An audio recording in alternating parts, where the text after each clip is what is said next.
prosegue il tour di Friuli Lavoro alla scoperta delle eccellenze in Friuli Venezia Giulia, delle imprese eccellenti. Siamo qui a Monfalcone alla The Wave SRL e siamo in compagnia del signor Todesco, grazie per l'ospitalità, che è il direttore dello stabilimento di The Wave. Todesco, che cosa produce questa azienda? Questa azienda produce arredamento navale, praticamente cabine per navi da crociera. Da quanto tempo vi trovate qui a Monfalcone? Da circa 4 anni.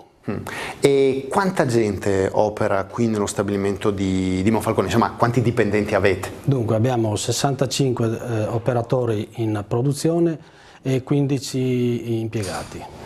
E complessivamente The Wave in Italia su che ordine di fatturato ammonta? Su circa 58 milioni. E dopo questa carrellata generale ci può fornire invece alcuni dettagli sui vostri piani di investimenti futuro, anche per quello che riguarda i macchinari, gli impianti? Stiamo realizzando un nuovo impianto adesso con un nuovo investimento che probabilmente partirà entro fine anno.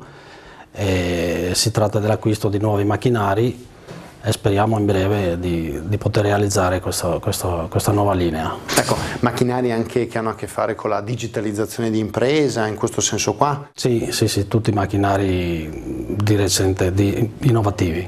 Che consentiranno maggiore produttività dei dipendenti? Sì, senz'altro, maggior produttività e miglior qualità del lavoro per gli operatori.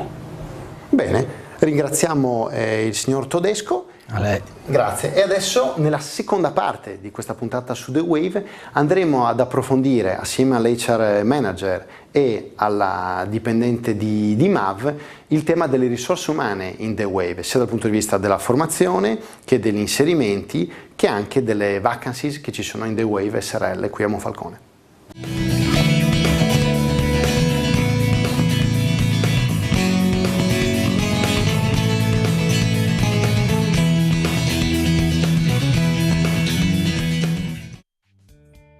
La rubrica Friuli Lavoro è stata offerta da MAV, Men at Work.